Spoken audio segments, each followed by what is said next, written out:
La ventaja estaría dada dependiendo de cómo se estructure y de para quién estructuremos el fideicomiso, porque no podemos poner del lado de los inversores de primer grado, no podemos poner muy socialmente del lado de los inversores finales, los destinatarios finales, y en función de para quién regulemos puede tener un alto rendimiento. Bueno, a la figura.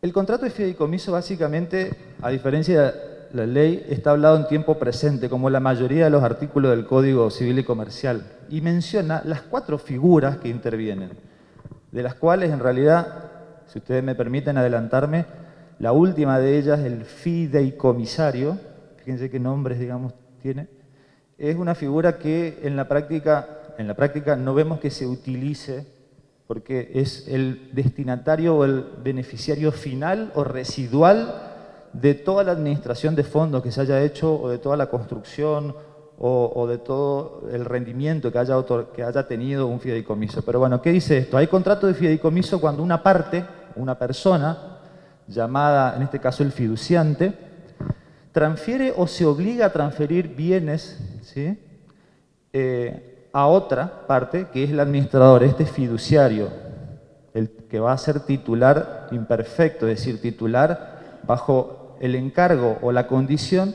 de administrar esos bienes en beneficio de otra parte, el beneficiario, ¿sí?, y a transferirlo al final del negocio, al finalizar el desarrollo, al fideicomisario. Ahí mencionas todas las partes. Entonces recibe los fondos, hay un esquemita para explicar esto.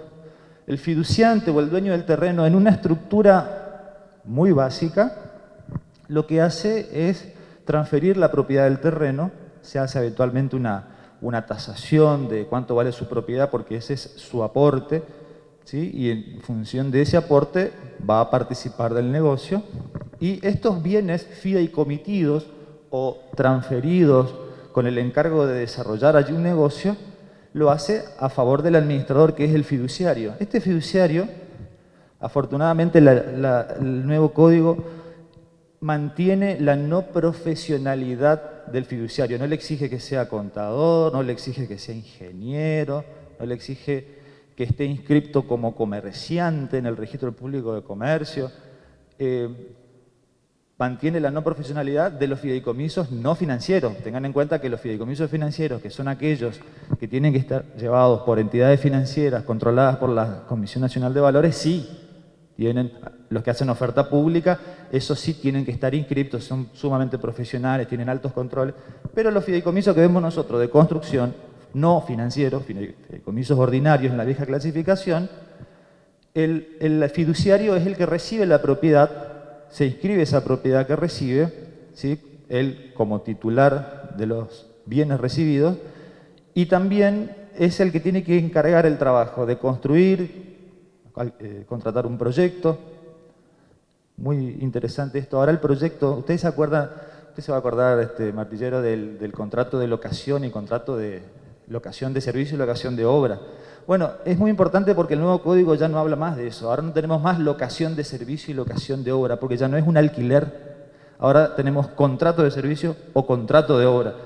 Entonces esto es muy importante porque deja de ser una obligación general para hacer el contrato de obra una obligación de dar. Por ejemplo, cuando el arquitecta arma el proyecto, ¿no es cierto?, es una obligación de dar, es un contrato de obra.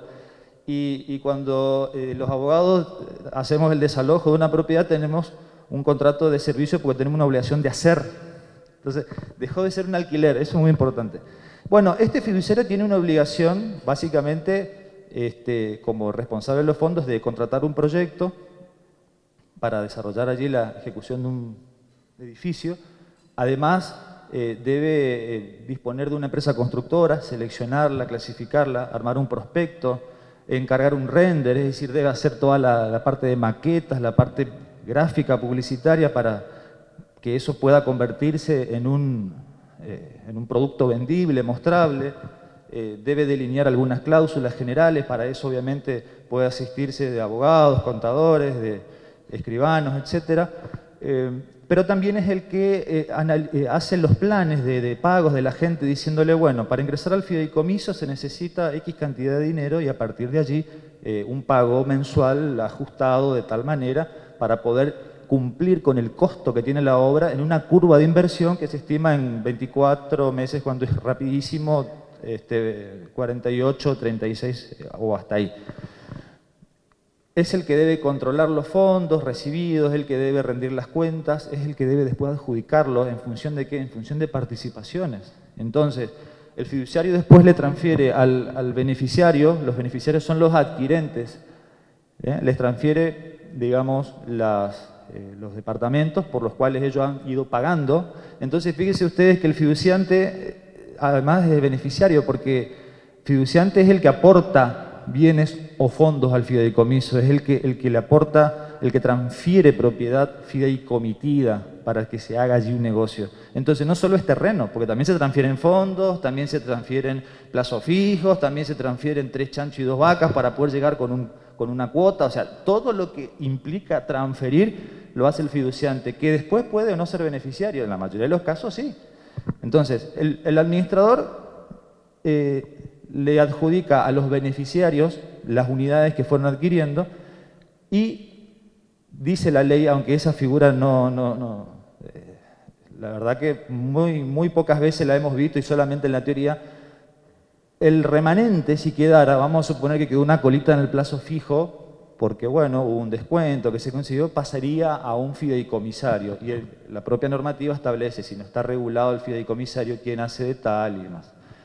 Entonces, hay un esquema un poquito más desarrollado de esto como estructura básica, pero fíjense ustedes, fiduciantes, que son dueños del terreno, inversores, propietarios de tierra; fiduciario, administrador de los fondos, encarga un proyecto, controla la ejecución, contrata la obra, contrata el contador para hacer las infinidades de presentaciones que ahora hay que hacer en la AFIP, trabajando hasta a título gratuito para el organismo recaudador del Estado, en informar cosas que para algo ellos tienen también su gente, que pueden ir a conseguir la información. Y después debe transferirlo a los inversores por las unidades, por los fondos y por los montos que ellos fueron aportando para que se haga, y al propietario de la tierra el valor de su terreno o de su aporte en metros cuadrados, departamentos, locales, cocheras, lo que sea. ¿Dónde está la ventaja del fideicomiso al costo visto así? De que uno entrega un departamento y vamos a empezar por el fiduciante, el dueño del terreno. Uno aporta el terreno y al terreno lo aporta a valor de mercado. Es decir, yo aporto un terreno bien ubicado en 2 millones, supongan, y hablo de un esquema ideal.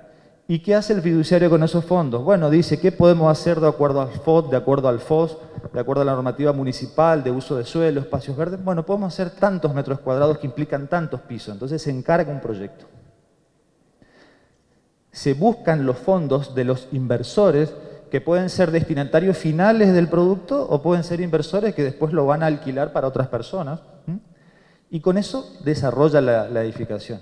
Pero, ¿qué fondos, qué cantidad de dinero percibe? La cantidad necesaria para ejecutar la obra, que tiene un costo por metro cuadrado, vamos a suponer, de 15.000 pesos a 14.000 pesos, más el proporcional de los honorarios del administrador fiduciario, de lo que el escribano va a tener que percibir por las infinidades de cosas que va a tener que trabajar, el contador y así respectivamente, el proyecto. Entonces se hace un prorrateo, se divide por la cantidad de metros o de unidades y se le cobra a la gente. Entonces vamos a suponer que la suma da 18.000 pesos o 20.000 pesos. Ese es un fideicomiso al costo. Cuando la gente reciba la unidad, la gente recibe la unidad prácticamente al costo, salvo el valor del terreno. ¿Por qué? Porque uno adquirió metros de construcción a lo que cuesta construirlo.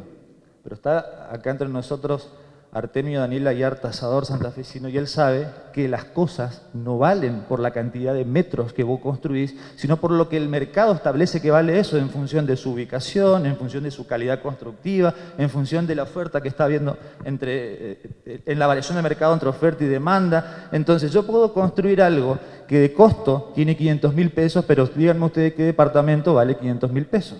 Entonces la gente recibe al final, por haber puesto 500.000 pesos, algo que en realidad en el mercado, si lo tiene que adquirir, cuesta el doble o más que 500. Entonces ese es el fideicomiso al costo, esa es la esencia del fideicomiso al costo, que se ha devenido, no sé si se entendió bien la idea general. Uno pone fondos para llegar al costo y los gastos de administración, pero recibe unidades que en el mercado valen más del costo de la construcción.